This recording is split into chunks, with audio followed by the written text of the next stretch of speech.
Ever since I was little, I've had this affinity with the ocean. A child of the tide, I always felt this pull to the water, and as soon as I could, I spent as much time possible in, on, or near it. I've never felt smaller than when I'm floating on the water, just a tiny dot on that big, vast blue. It should make me feel scared, but for some reason it doesn't. It feels like home. I've learned so much from the ocean. It gives me bubbling joy, helps me find peace, shows me its strength, and challenges me to find my own. It has taught me that just like in life, sometimes you get stuck in the impact zone, but by diving under the wave and swimming through, you find where the magic lies.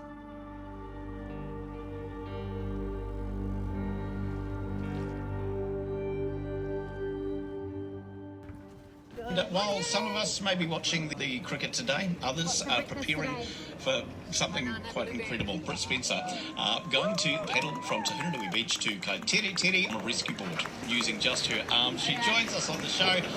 Britt, how on earth? It all kind of started last year. I did a big paddle as a bit of a personal challenge and to raise some money for a cause that I hold near and dear.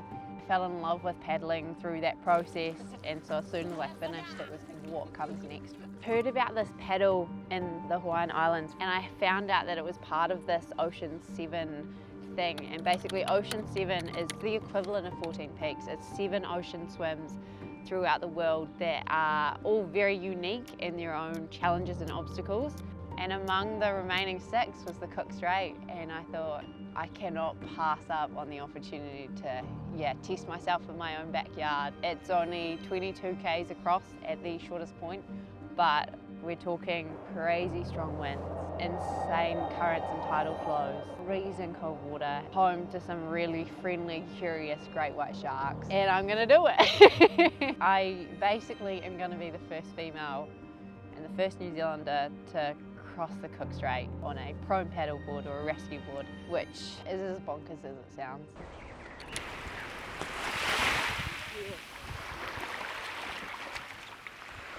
It is absolutely gorgeous, super glassy. The wind will chop up in a little bit, but we're going to try hit 16 kilometres and see how the new mods on the board go. We've got the drink bottle holder, but more importantly, we've got the chin and the forehead rest just here. And I've never been more excited about a piece of foam and Velcro in my life. Just being able to put your chin down, rested on that, or your forehead, as opposed to either holding it up or getting your head smashed around by the board. So when I'm lying down, it's predominantly my shoulders, my arms, my triceps, and then my mid and upper back. And then when I jump up onto my knees, I get to use my posterior chain a little bit more, so a wee bit more hamstrings and glutes. And it's a lot easier to lift your arms over the water because you're in that higher position. It really gives you something to look forward to.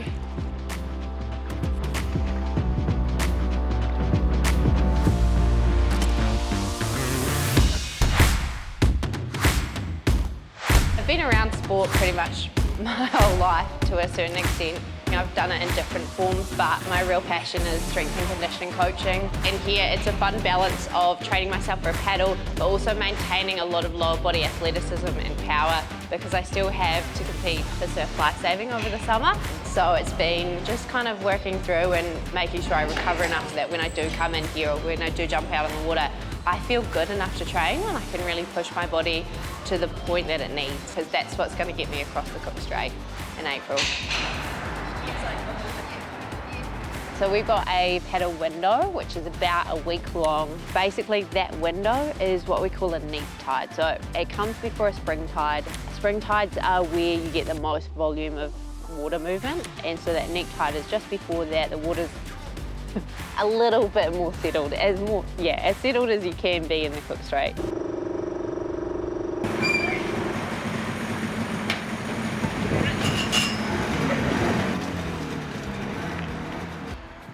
I've met Britt 15 years ago now. I was an instructor for the IBs and now she's racing and she can beat me anytime.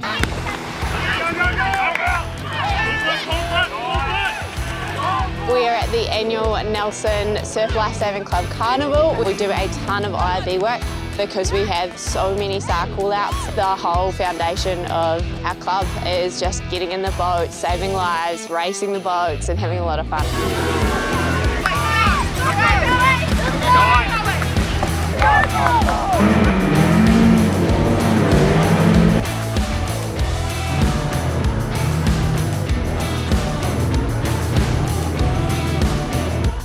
We basically are a family without a home at the moment. We do not have adequate facilities to do what we need to do as effectively as we can.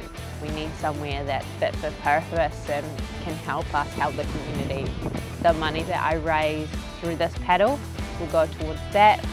There's not one day that she's not getting asked for advice or giving it. Mostly for me, it's not when I've asked for it, but that's all right too.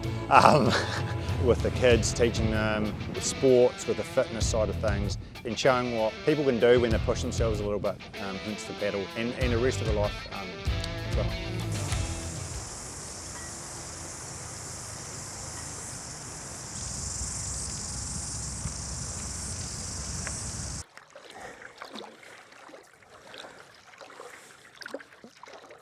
So phase 3 of training prep is all about intensification. So we're building our distance slightly on our big paddles. We're in the trenches of training, so my body's feeling quite fatigued. I'm also juggling my training on the board with IRB racing and surf lifesaving, but I'm doing my best to focus on recovery. And yeah, so far on the water we feel pretty good, which is exactly where I want to be, but definitely taking a toll on the body.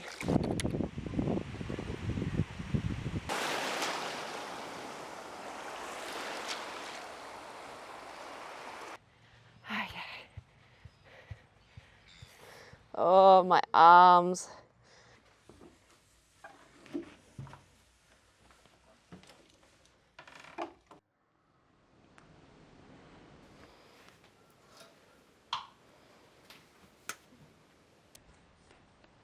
Five years ago, I had a bit of a sporting accident and had to have surgery to reconstruct my foot. A month after the surgery, I was rushed to hospital pretty urgently. I had kind of been feeling this tightness and this pulling in my chest, and anytime I inhaled it started hurting, and then by that second day, every time I exhaled, it was agony. My mother, bless her, just had this intuition, I think something really bad is going on here. So they did a D-dimer, which is a blood test, and came up that I had a clot somewhere in my body. And then I had to go in for a CT scan. I held my breath in excruciating pain, and the results came back that I had multiple blood clots in each lung. By that time, my lung was dying off, particularly my left lung, and I was just losing capacity to breathe and use my lungs, which was extremely painful, extremely traumatic, and so scary. And I did not think I was going to be around to keep doing me. I didn't think I was going to make it through the day. I don't even know how to put it into words half the time, but the ability to breathe, let alone move your body and do the things that you love, is not a guarantee, and that day I learned it. It was a really hard road to recovery, and obviously going through it was super traumatic. My mum was there pretty much every single day for as long as she could be. It was Mother's Day, was one of the days I was in hospital, and she was there literally showering her adult daughter. Yeah, I'm very lucky to have had the people around me that I did. Now I'm pretty happy and healthy, which is awesome.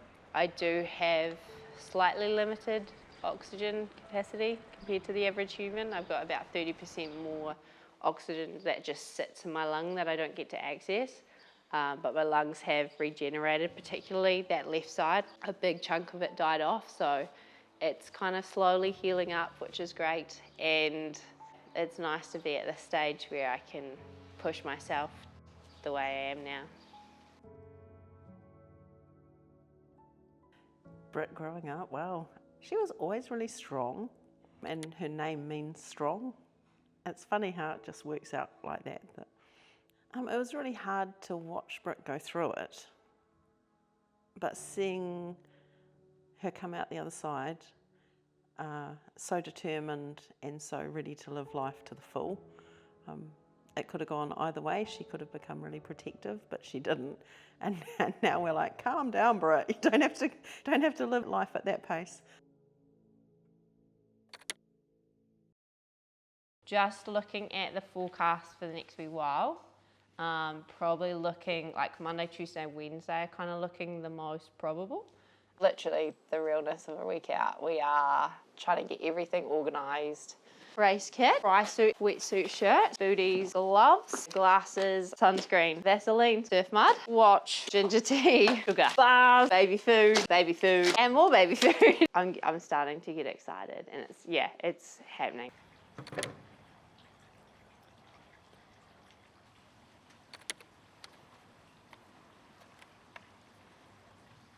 Because let's be honest, it's the Cook Strait. Like, there's a very real chance I don't make it. I will, but it's gonna throw everything at me. I think you'll feel better if you make a decision picking the best day. Tuesday morning looks a lot better. Yeah. A lot better. Yeah. But I want to make sure that everyone's okay with that, and I've got so many boats to look at tomorrow in the marine. I mean, we get to have a leisurely stroll around Picton tomorrow.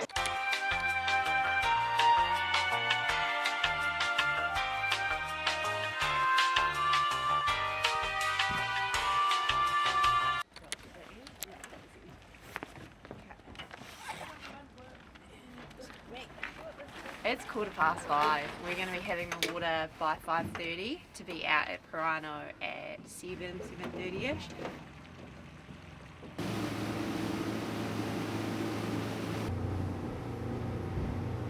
It's starting to feel very real, but it's also like amazing out here. It's so much better than I could have ever imagined. Is that a place to touch? Yeah. What's your think there? I got the seat. Oh yeah. Camera.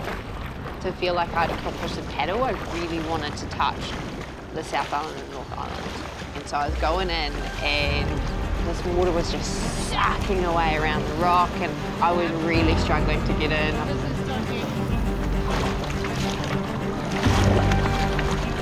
Oh, come on. Yep. Woo!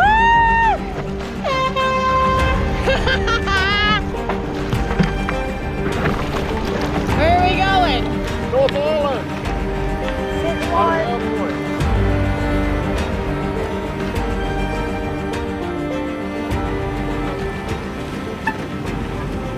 There was a lot going on. It was a wee bit chaotic. My safety boat was going to be the navigation, but it didn't come with me for the first part.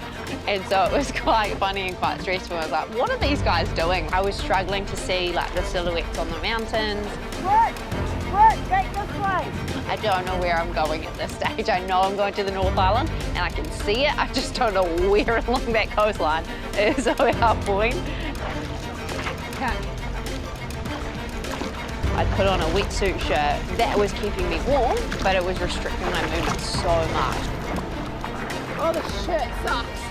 Fighting the material as you're lifting your arms up, and as soon as I could take it off and be warm enough to sustain the whole paddle, I did. And as soon as that happened, like I just had that freedom of movement, and all the stresses of kind of the start had gone, and I was just like, cool, let's do this, let's enjoy it, let's have a good day and get to the North Island.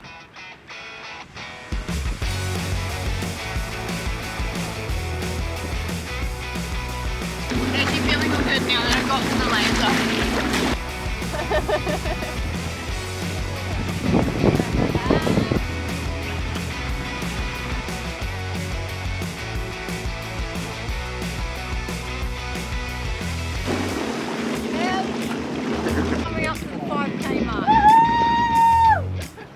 pretty proud and pretty honoured to be on here today watching you do this.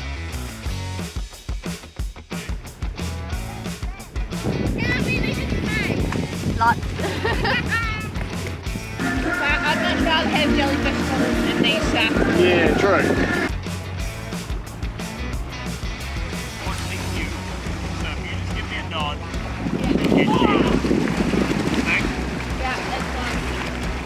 Do you want me to pee on you? No. Please, you or no. I just keep paddling, the water kind of flushes it, and I can kind of distract myself for long enough that it just dies down eventually.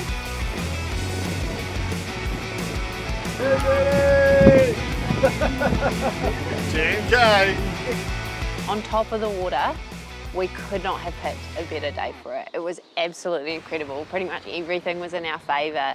It was amazing. Under the water, I mean, the Cook Strait is a beast. It really is. There's a lot of depth of water and a lot of volume of water. I think at one point we were going over 400 metres worth of water. My skipper was having a hard time keeping the boat straight and square because we were just getting pushed around. There were some really strong currents. I definitely felt the effects of it quite quickly. I have a lot of respect for that part of the water. Really awesome to be able to kind of feel the power behind it and then work through it.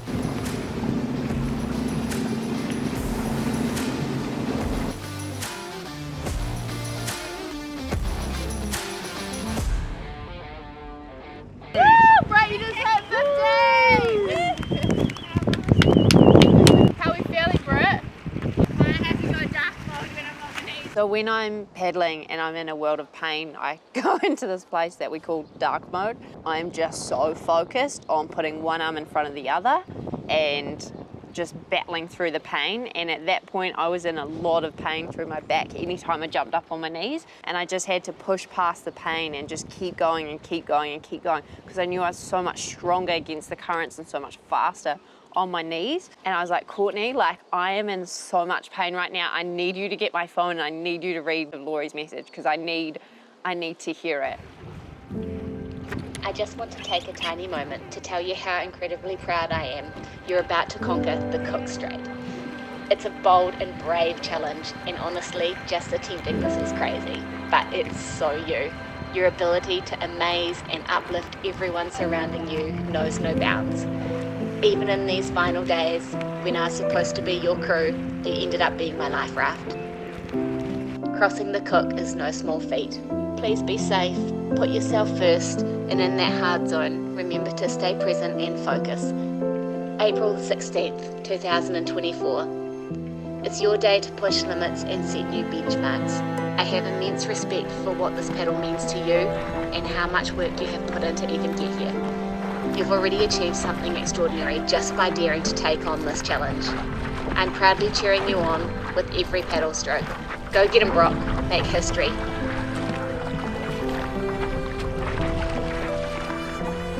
Just because something's hard doesn't mean we shouldn't do it. I think that's often where we find the most purpose and fulfillment, is by doing the hard thing. And that looks different for everyone. For me, it was the Cook Strait.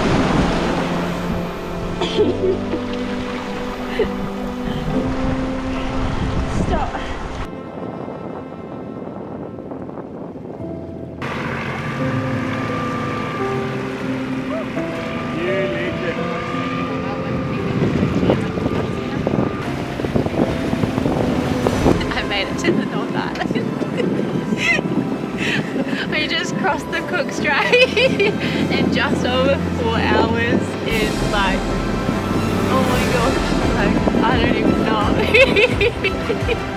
We did it.